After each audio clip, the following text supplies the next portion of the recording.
So thank you one and all, because sorry for the delay, because I had some meeting with my boss. So that's why I asked Farin to continue with the presentation. Thank you, Farin, for giving a wonderful presentation. So we'll discuss this thing.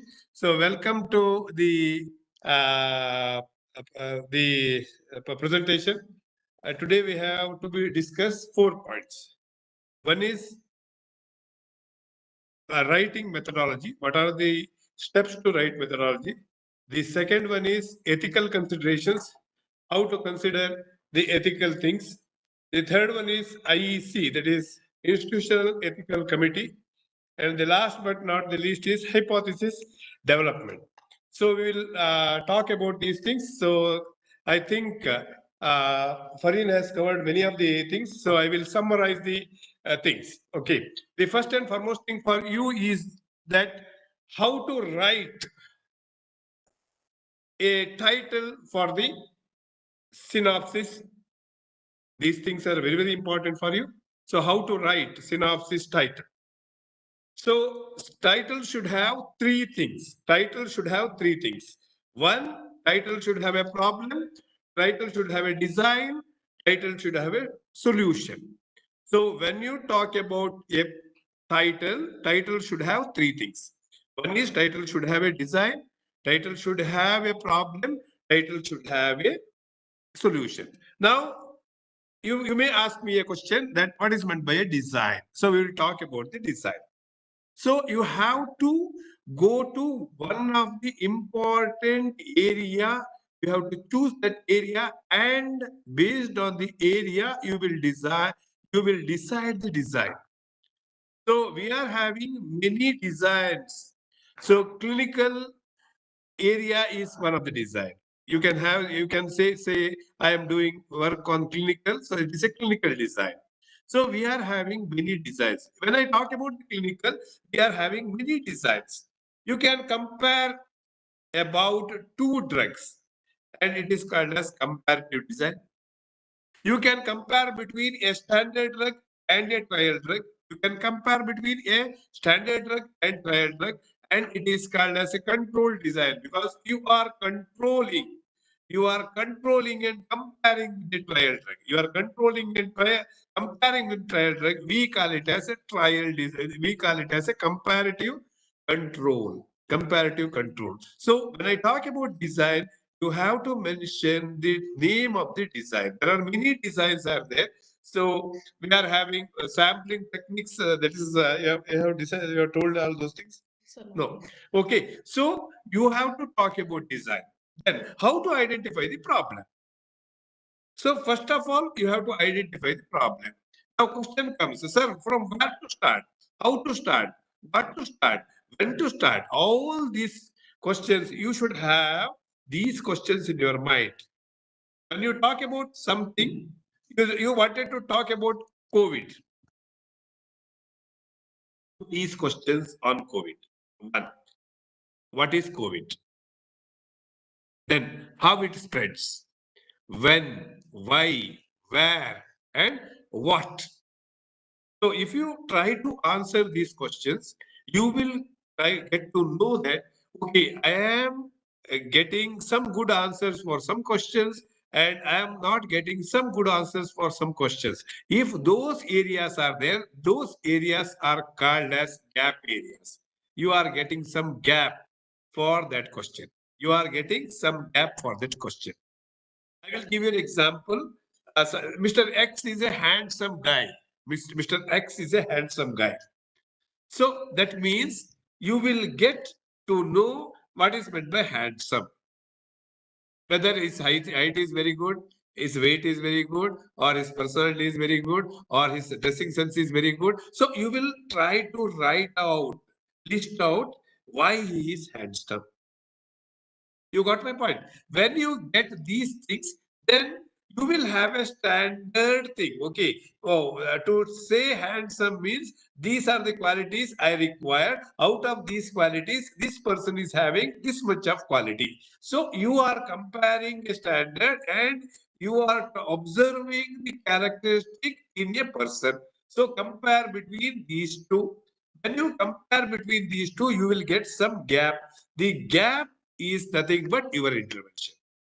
I will come to a disease. So say RNTCP. For tuberculosis, the modern people are going for an RNTCP program. The name of the program is RNTCP. So I will list out what are the advantages of RNTCP. I will list out. Okay, RNTCP should be given for 6 months. RNTCP, there are 5 drugs are there. Okay, RNTCP given for 6 months. There are 5 drugs are there. Weekly thrice drug should be given. So you will list out all these things. Now you will get a question. Why I should give it for 6 months? Can I give it for 3 months? You got an opportunity. See, why there are 5 drugs? Can I do it with 4 drugs? You got an opportunity. Can I do it with 3 drugs? Can I do it with 2 drugs? Can I do it with 1 drug? See, you are getting, so you have to list out the advantages of the problem. That is called, we call in a scientific terminology, we call it as SWOT analysis. SWOT analysis means strength, weakness, opportunity, and threat. So whenever you find a problem, don't talk about the weakness. You have to talk only about strength.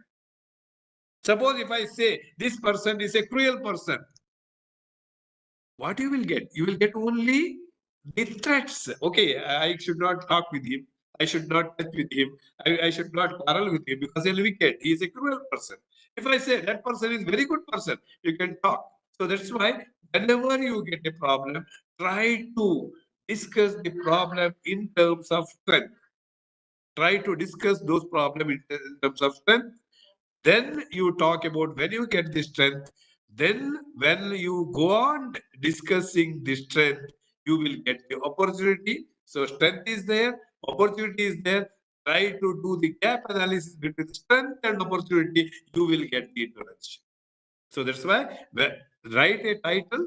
Title should be always should have a design. Design I have given here. These are all the designs are here. So design, so it should have a design, it should have a problem. So how to identify problem? I have told, take any problem X, Y, Z, try to enlist the strength of X, Y, Z, then try to get out of the strength, try to get opportunities for those strengths. I have told you about RNTCP. RNTCP has got 5 drugs. Can I do it with the 4 drug? Can I do it with the 3 drug? Can I do it with the 2 drug? Can I do it with 1 drug? Can I give drugless therapy? See, this much of opportunity is there. Suppose if I say RNTCP is for 6 months, you will get opportunity saying that can I do it for 5.5 months? Can I do it for 5 months? Can I do it for 4 months? Can I do it for 3 months? Can I do it for 2 months? Can I have a single dose medicine for tuberculosis? See, that much of opportunity you are getting. Suppose if I say, so when I talk about the opportunity, you have to think in terms of these 5 things. One is duration. One is combination of medicine. See, if there is 15 days duration, there is an opportunity for you to do it within 15 days. Suppose there are drugs is given for 3 times. There is an opportunity for you. Can I do? Can you do it for 2 times? Can you do it for single day, single dosage? Is it possible? See, I will give you the example of vermicidal because formerly the vermicidal they used to give for 15 days. Then they came with some mebendazole. It will be given for 3 days. One BD for 3 days. Then they started. Why I have to give it for 3 days? Then they came with the albendazole. It's a single dose medicine. Now you can say 200 mg of albendazole they are giving. Can I do it with 100 grams? Can I do it with 5 grams? Can I do it with 1 gram? Can I do it with the drugless? See, that much of that's why when you identify the problem, try to illustrate the problem in a proper way in the form of strength. After strength, you will get many opportunities. Try to enlist the opportunity and pick up one opportunity. For that opportunity, you give a beautiful strike on intervention, and that intervention becomes your intervention. That is the thing, important things. And for each thing, for each intervention, you have to give an justification. This is very, very important. So that's why I have put here the design. These are all the designs are there. Now, next slide. So I have told you methodology. So have we discussed the methodology? Yes. So when you talk about the methodology, I will summarize.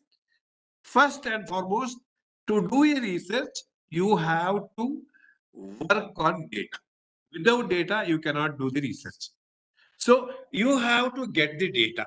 So how to get the data?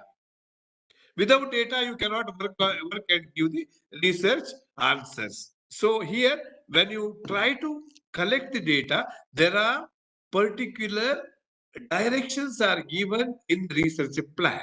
There are particular direction. So you can collect the data in terms of, there are only four things are there. By doing research, you can collect the data. First.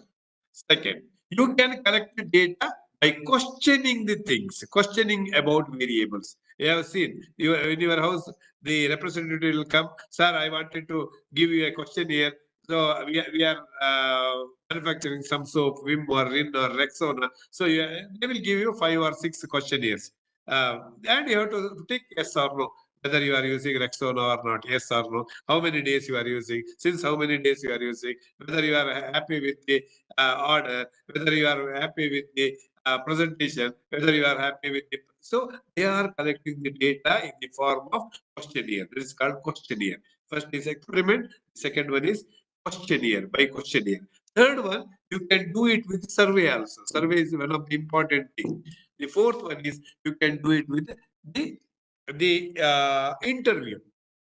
You cannot, for VIPs, you cannot give a questionnaire. For Prime Minister of India, you cannot give a questionnaire. For Prime Minister of London, you cannot give a questionnaire. What you have to give? You have to get an interview with him and you have to collect the data by way of interview. So we are having experimentation, we are having interview, we are having questionnaire, and we are having observation or survey. Observation, we call it as observation methodology. So when I talk about methodology, we are having only 4 methodology. You cannot have 5, 6, 7, 8 methodologies. You are having only 4 methodologies.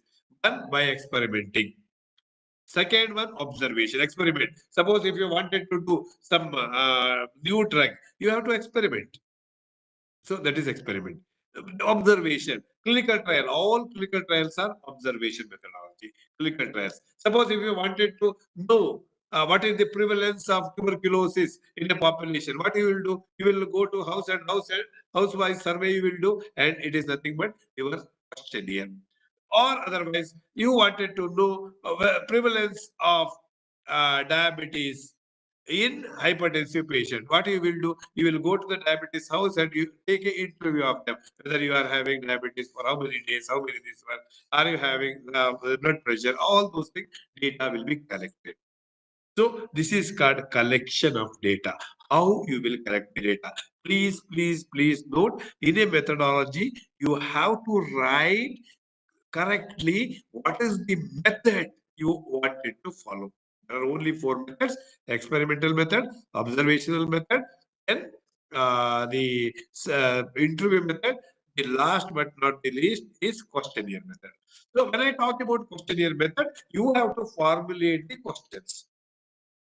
So questions, when you are formulating the questions, you cannot ask some direct questions. And when you are formulating the questions, please note these 5 things. Questions should be valid. Questions should be acceptable. This is very important. You cannot ask anything under the sky. It is not possible because it will be a bad thing in research. You cannot ask.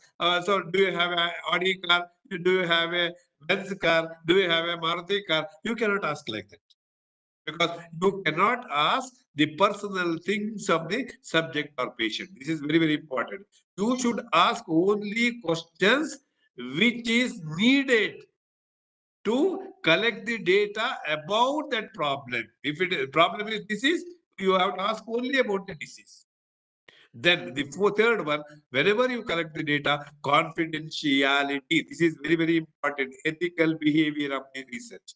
Confidentiality should be maintained. This is very important. Please note that.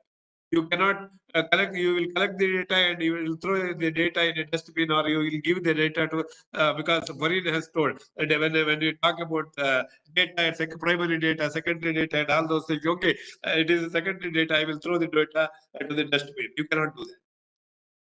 Am I right? So this is very, very important. So when you are collecting data, data should be valid, data should be acceptable, data confidentiality of the data should be maintained, and the last but not the least, data should be repeatable. Please, please, please note that. Suppose if I give a questionnaire to this patient and he will write all the answers, and after 24 hours, if somebody, Mr. X gives the same answer, same questionnaire, I should get same answers. Otherwise, it is called as bias. This is very, very important. Bias, personal bias. So please note that whenever you prepare a questionnaire, there should be, this is very, very important, repeatability in the questionnaire. So I will repeat. So acceptability is one of the parameter for questionnaire. Repeatability is one of the parameter for questionnaire. Then the validity is one of the parameter for the questionnaire, and acceptability is one of the parameters for the here. So this is method. So the data collection methodology. Where you are collecting the data, you have to specifically mention, because you are working not on the population, you are working on a sample. So specifically, you have to tell that I will collect the data from my college, or OPD of my college, IPD of my college, or sample. I will collect sample from special camp conducted for this purpose. Suppose if if this one plan is clinical. So you have to specifically, precisely mention the area of your research, place of research. This is called sample collection area. This is very, very important. Number of samples. How many samples you are collecting? Number of data. How many data you want? You have discussed that about. I think Farid has discussed about. So sample, for to collect the sample, there is a formula. So this is Farid has discussed about that. Am I right? Yeah. So sample. So you have to go for incidence rate. You should know the prevalence rate, incident rate, prevalence rate, and the formula is there. Put the incident rate, prevalence rate there, and the standard error put 5% or 3% or 2%. You can put anything from 1% to 5%. You can put anything, and clearly come out the number of sample you wanted collect. Suppose if it is for diabetes, the normal sample size is more than 300. Suppose if it is Saulia, it is around, if it is in Bangalore, it comes around 400. Suppose it is tuberculosis, and if it is in Mysore, it comes around about 45 something. Suppose it is Vata de Casa, it comes around 80 in Mysore, but in Bangalore, it may come around 120 or 130. So sample size is very, very important. Then see, I have told how you are collecting, how you are taking sample, where exactly you are taking sample, and sample area and number of samples. So you said I will only collect tuberculosis patient. Okay, now you have to clearly say there may be 100 number of diabetes patient, or there may be 100 number of tuberculosis patient. You cannot choose the patient as your wish. Oh, this is my neighbor, I will take him as a patient. He is my relation, I will take. You cannot. If you take a like that, it will be a bias sample. Bias sample. So you cannot take like this. You have to collect the patient by way of randomization. When I talk about randomization in research, randomization means you have to put all the patient in a framework, or in a glass, name of the all patient in a glass, and you have to take the chit. Suppose 100 patients are there, you have to select the patient by way of lottery method. Lottery method. So lottery, you have to put all the names of the patient in a vessel, and you have to choose by lottery. and this is called randomization. To do randomization, we are having two techniques. One technique is called as lottery technique. The other technique is called as random book. Because in your PUC, you have heard about logarithm book. Like that, we are having a random book. In random book, they will write the numbers and you have to choose a particular number. You have to assign number for the patient, and in the book, whatever number comes, that number patient only you have to select. This is called randomization. Then sampling technique. Sampling technique is always you should not do the bias sampling. Bias sample is very, very bad in research. You have to do only randomized sampling. In randomized sampling, there are about 7 different methodologies are there. I will not talk about it because the time is very, very short for me. So you please go for simple random sampling, and it is called as SRS. Don't worry about other type of sampling. We are having quota sampling. We are having convenient sampling. We are having different sampling methods are there. We are not worried about them. But for your research, for simple research, simple random sampling is one of the best method which can be applied here. It is just you have to make sure that all patients in the area should come there and name them, number them. All the numbers should be put in a vessel and take the lottery. That's all. That's called a simple random sampling. Simple random sampling. The definition of simple random sampling is that sample, it is a beautiful sample wherein all the data are available, all the data are homogeneous, and all the data are having an equal opportunity to represent. All the data are having an equal opportunity to represent in the choice. What is the opportunity the ratio? Ratio is, suppose the total number of data is n, the ratio is 1 by nth. 1 by nth means all are having equivocal representation. This is very, very important. All are having equivocal. So if you put all their names in the bottle or a vessel or a tub and take in a lottery, that means all will get equal opportunity to represent the sample, and selection is based on randomization. You cannot do the bias at all. This is very, very important. After that, so suppose in your thesis it is not possible, because you have to, in thesis or in your synopsis, you have to clearly define what type of patient you want. It's so it is called inclusive criteria. Inclusive criteria means, suppose if you wanted to work on diabetes, whether you wanted to take fresh case or chronic case. If it is fresh, you have to clearly say that, oh, I will take only fresh case. That means you have to delete other cases. Suppose if you wanted to take only fresh diabetes, you have to say age between 25 to 40, fresh. Suppose if you wanted to take only chronic cases, you have to write age between 40 to 60.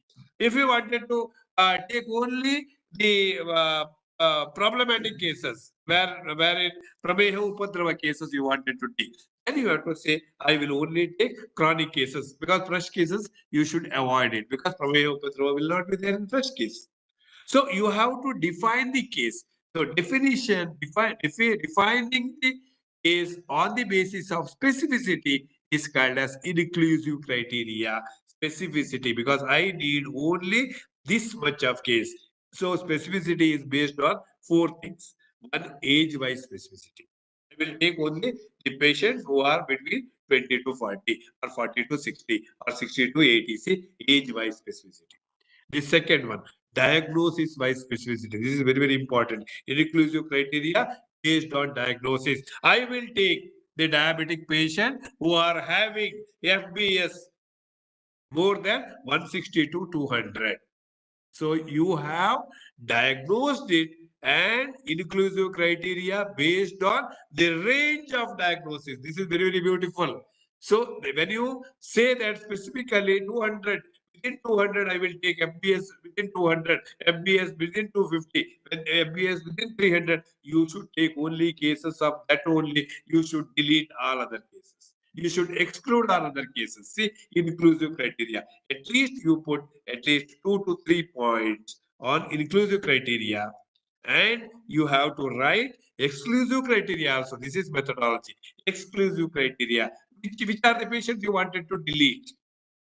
Most of our students are doing whatever you have written in inclusive criteria. Opposite to that is the exclusive criteria. It is not right. You have written that I will take only patients of 20 to 40. What is the exclusive criteria? More than 40, I will exclude. You should not write like that. You should not write like that. Please note that. I will repeat. Please note that whatever you have written in inclusive criteria, opposite to that will not be the exclusive criteria. So whatever, when I talk about inclusive criteria, the Samanya Siddhanta is inclusive criteria, Vishesha Siddhanta, Samanyam Ekatmakaram, Visheshasta Pratakta. The Vishesha Siddhanta, whichever you exclude is Vishesha Siddhanta. Vishesha Siddhanta is always exclusion. What you have to write? So you cannot write whichever is over 40 is excluded. No. The cases which are having systematic illnesses like nephropathy, I will exclude. Retinopathy, I will exclude. Or the chronic cases, I will exclude. You have to write like that. So at least you have to write the inclusive criteria 3 to 4, exclusive criteria 3 to 4. Then, so you have to discuss about in methodology, you have to discuss about data. In data, you have to write how you will collect the data, how many data you are collecting, how you are collecting the data, how many data you are collecting. Then, what is the methodology by which you are collecting the data you have to write, and where in which place you are writing, you are collecting the data. 4 things you have to write about data management. After that, you have to write about the data, specificity of the data, inclusive criteria, exclusive criteria, then diagnostic criteria. See, please note that this is about specificity of the data. When I talk about specificity of the data, diagnostic criteria, inclusive criteria, exclusive criteria. Diagnostic criteria in which you have to write the diagnostic tools. Suppose if it is radiology, you have to write, I will do the radiological investigation, X-ray or CT or MRI or SPECT or PET. You have to write all those things. You have to clearly say which part you have to take X-ray. X-ray, just X-ray, PA view.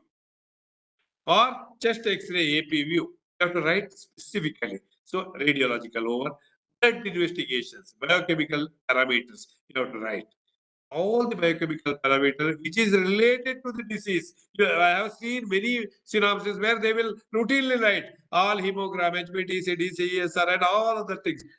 No, don't write like that. Please write which is specific to you. Because I have told it is diagnostic tool. Whichever assists you to diagnose the patient, you have to write only that thing. You cannot write all the things. Suppose if it is Taulia, you have to write about which examination? Can anybody talk? I think all of you are muted.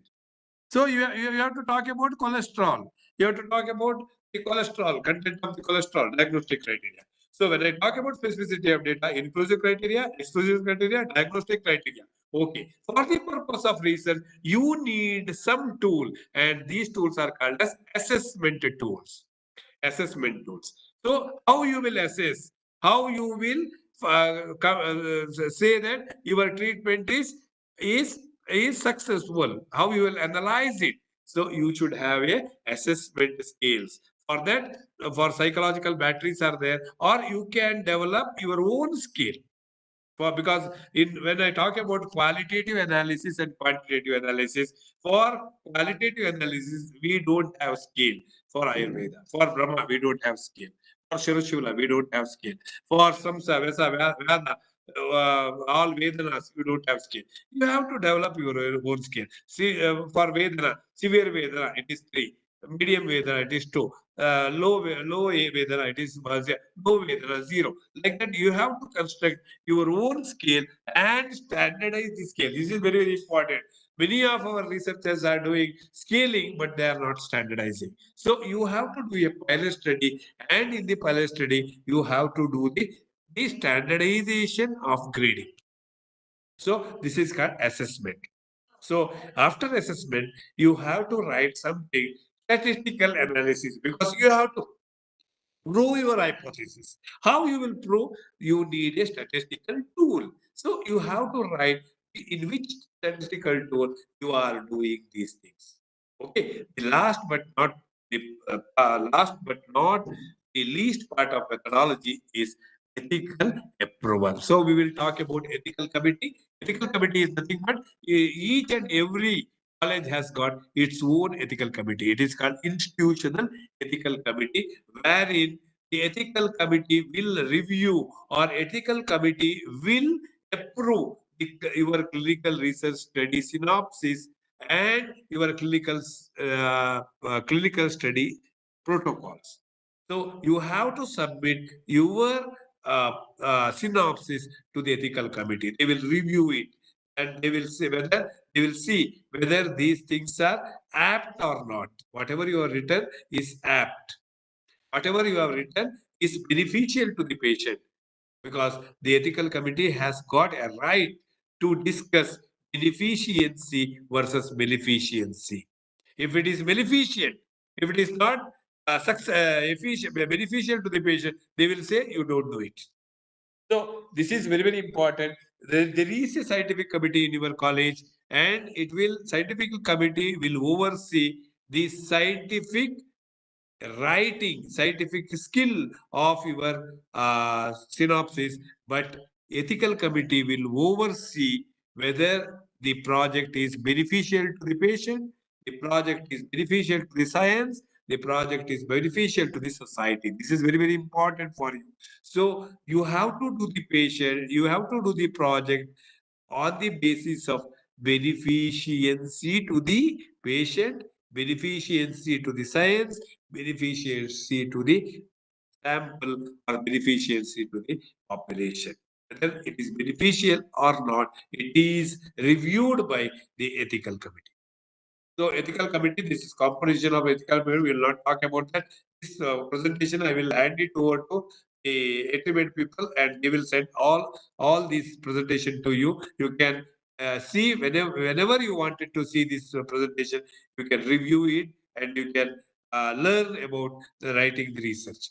So responsibility of the ethical committee will oversee the ethical behavior of the research, whether the research synopsis is written in ethical way and whether the protocols are standard and the outcome of the protocol or outcome of the synopsis is beneficial to the society, beneficial to the patient. This is only the duty of the committee.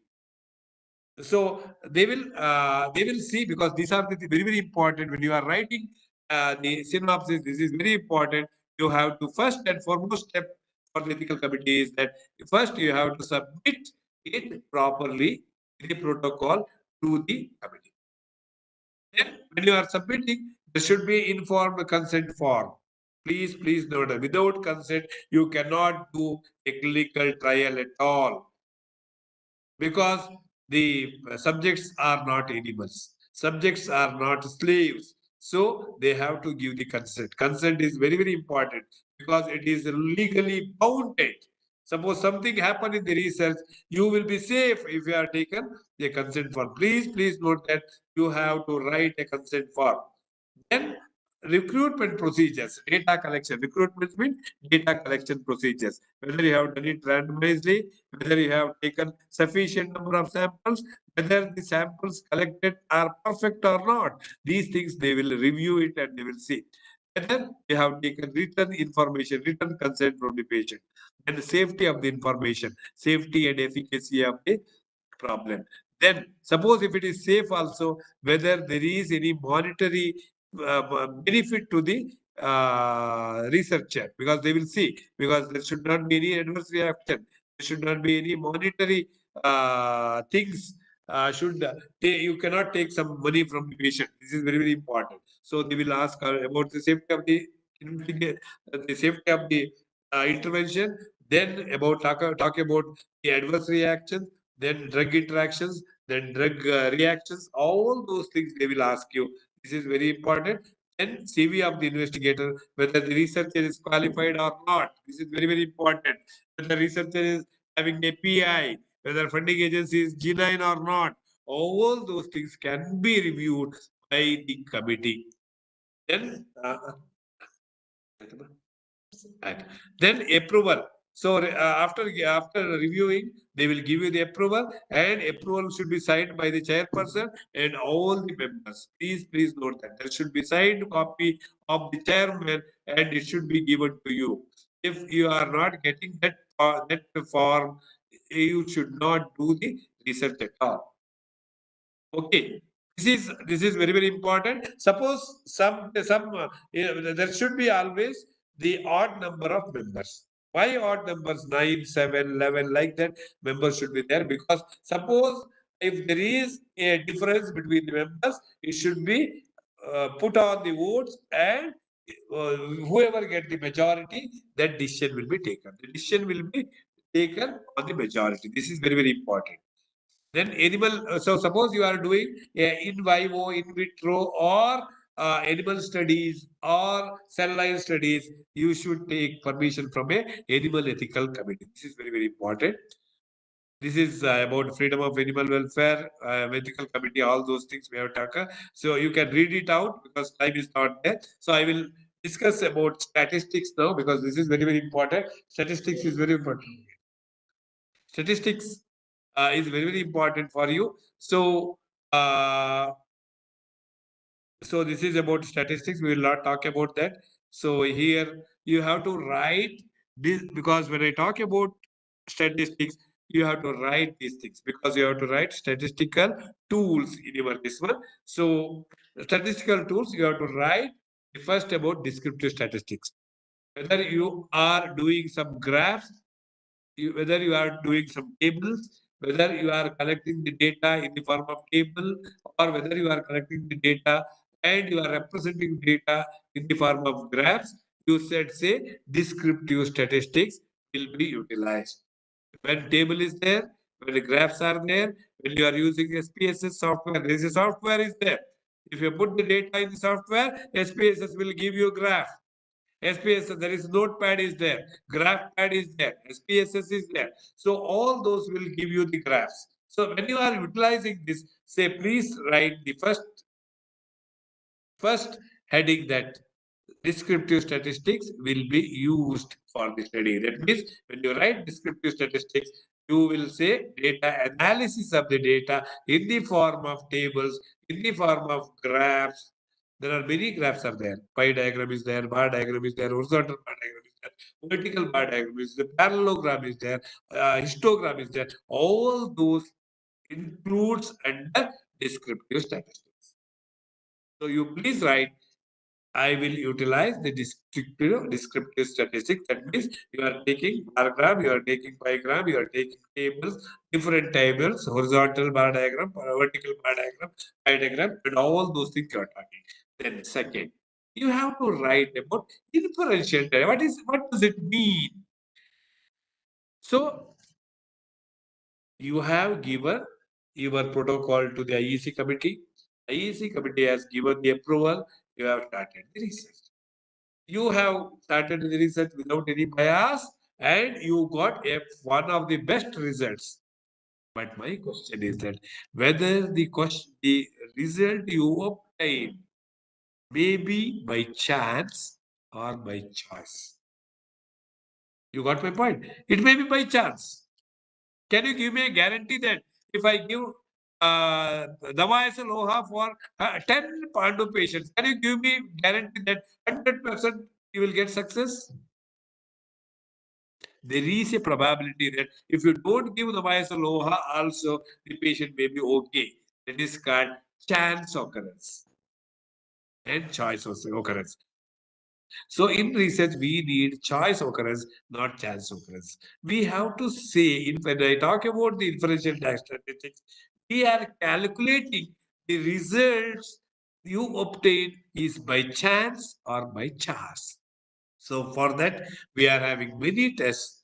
we are having T test, we are having F test, we are having Z test, we are having many tests are there. Those tests we are discussing here. Those tests we are discussing here. So usually for quantitative means the data collected in the form of a number. For quantitative data, we will use T test, we will use Z test, we will use the paired T test, unpaired T test, Z test, and the normal test, all those things for quantitative data. Suppose the number of data is 30. Number of data is 30. So you cannot use the Z test because you should use a small test. Small test means you can say T test. Suppose the number of data is more than 30, you cannot use small test. You have to use big test. Big test is Z test. After it is Z comes. That's why it is called big test. It is called normal test, big test, or Z test. So if data, so depending upon the number of data, you have to choose your test. If there are two groups, you can say paired test, T test, paired T test. If there is only one group, unpaired, because you cannot pair it. So unpaired T test. Suppose of the ranks, in the form of class, in the form of grades, and it is called qualitative. Qualitative.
Those are for higher groups, and 25 groups are there, not for you. But for your convenience, for Atrimed researchers, I think qualitative, quantitative, you will have only two groups. Usually, most of the time, 99%, if it is quantitative, you have to write T test, Z test, F test. If it is qualitative, you have to write chi-square test. Please note, chi-square test, Wilcoxon ranks test, Wilcoxon sign test, U test. Within these 8 tests, you can finish it off your statistical analysis. Suppose you are having assessment interval 3 to 4 times, 15 days, 30 days, 45 days, 60 days, follow up after 120 days. See, follow up also very, very important. Follow up after. So you are doing assessment of the same patient at different intervals at different times. Then you cannot use this one. Then you should go for repeated ANOVA. Repeated ANOVA. These are all the 2 minutes. 2 minutes. So these are about the statistical analysis for your patient, for your this one. Last thing, hypothesis testing. The testing of the hypothesis we are doing analysis of the T test, Z test, F test, and it is called hypothesis testing. This is very, very important. So these are the things. So this is one of. So I will show you one of the this one synopsis. So synopsis, you should have an introduction. I will finish it up within 3 to 5 minutes. Is it okay? I will just wanted to show you a sample synopsis. Sample synopsis. With the sample synopsis, I wanted to conclude. See, first you have to write the introduction. In introduction, you have to write, before introduction, you have to write a title. For title, there should be a problem, there should be a design, there should be intervention. After that, you have to write the introduction. After introduction, you have to write the need of the study. In the introduction, you cannot write Ayurveda is holistic, Ayurveda is 5,000 years old, Ayurveda is developed by Brahma, and all things you should not write. First and foremost thing is that define problem. definition of the problem. So you have to start your introduction with the definition of problem, then prevalence of the problem, incidence of the problem, prevalence of the problem, justification from the problem, then status of the problem. Status of the problem is what is the status now? Whether for that problem there is a treatment available, and if treatment is available, what type of treatment? What is the diagnostic criteria? All this is called status of the problem and SWOT analysis of the problem. Then you have to introduce your intervention. Then intervention, you have to talk about the drug, and after the drug, you have to clearly say the probable outcome of the problem. All these things you have to write within the 200 words. That's all. 200 to 250 words. And Atrimed has given a beautiful protocol for you. According to that, you have to write the introduction, need of the study, and after that, you have to write a literary review. See, previous works and all those things includes under literary review. See it here. Then you have to write the methodology. You have to write the objective of the study, aims and objective of the study. Then materials and methods is nothing but methodology, source of data, source of drug. Then inclusive criteria, exclusive criteria. See, all those things are there. Inclusive criteria, exclusive criteria. See, exclusive criteria, diagnostic criteria, nothing but laboratory investigation, and assessment criteria. See here, assessment criteria. Then last but not the least, about the references. You have to write the references in any one of the format. Any one of the format. The formats are there. Formats are available. You can write. I don't know. You have to whether you have to write in some format. You have to write. Please write in some of the format. So if you don't know the format, I will send the format PPTs to Atrimed people, and Atrimed people will send all those things to you. Don't worry about it. So sorry for inconvenience. So please pardon me because I had my boss today visited my office. That's why I came late. Sorry, I think I have done justice to you today. So special thanks to Rishikesh Namle, my good old friend and one of the greatest entrepreneur in Ayurveda. And my special thanks to Chandrakala Madam, Lata Madam, and Prithvi for giving me an opportunity. So thank you, one and all Prithvi, Damle, and all Atrimed people.